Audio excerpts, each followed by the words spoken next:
People love a good takeaway, from Chinese to Indian, pizza to sushi, and even a little bit of Thai. I'm taking a deep dive into all things takeaway to find out the challenges, the inside information, and what it takes to run a takeaway. Are you ready to tuck in?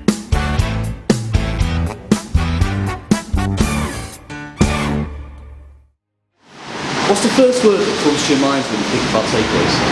Chinese. Saturday night. All the rubbish that they leave behind when people eat them in the street.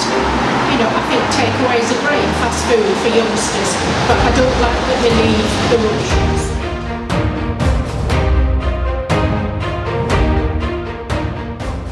When I came here first, 1999, my father was already doing this job. And he always told me to not to like working in a kebab shop, you know, he said, go study, go do something else. But I always wanted to do this job, so our community was like this. And he said, you're not doing anything else, we might as well open one kebab shop for you, and he did. And after that, it's just been going on non-stop. It's a common known fact that food delivery apps make it so easy to get food, and that people can have their evening meal at 6 PM and still order a takeaway at midnight if they want to. But the World Health Organization has predicted that the UK will become Europe's fattest country by early 2030s. Yeah, we face all kind of problems, you know, but mainly we got a staff problem. And other than that, obviously, after this pandemic, all this prices has gone up so much, and everything like all electric and like gas and all the food and everything. So we are not making as much as profit like we used to anymore. Why did I open this place? Because that's the only thing I knew. I didn't know anything else. As I told you, my father always told me to go study, but I just never, I don't think I was capable to go to school. So, and I just love it. I just like my business. In the future, at the moment, I don't have a much goal. My goal is to spend more time with my family as much as I can and provide them whatever they need, you know, and that's it. I don't want another shop or bigger shop. I had enough. I don't want something too much like that. We discovered that the majority of people prefer to go to their small local independent takeaways, and 45% of people who took part in our poll said that their favourite takeaways are Chinese. But 6 out of 10 people say they prefer to order for delivery from a takeaway instead of going to collect. I use food delivery apps every week because on a weekend to get my lunch, or even throughout the week, you know, to get my lunch, because I can't get to the places to get my lunch sometimes, so yeah.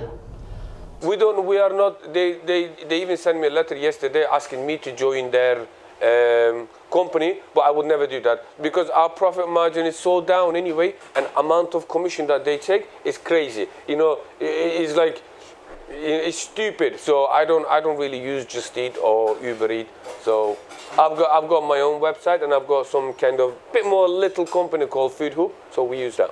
We do mainly deliveries because our state is a little state. So mainly we get deliveries. You know. If you work hard, then you can make money on everything, you know, you'll just have to try. So I'm happy with my business. It's not as good as like it used to be, but still provides me everything that I need, you know. So I've got a car, I've got a nice house, and what more do you want, you know? Out of the people who took part in our poll, 70% say they're most likely to order a takeaway on a Saturday.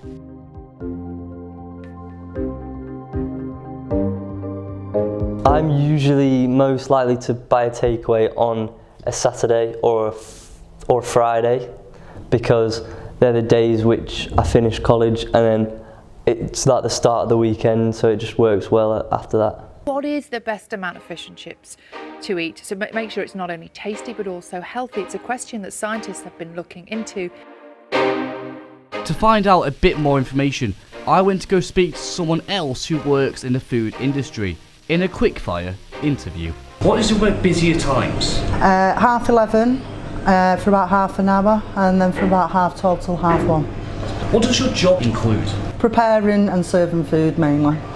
And how many people do you serve per day? Oh crikey, a couple of hundred? I really don't know. Lots. I'd probably travel maybe 20 minutes, because maybe 10 to 20 minutes, because you don't want your food getting cold and when you're getting back from it, so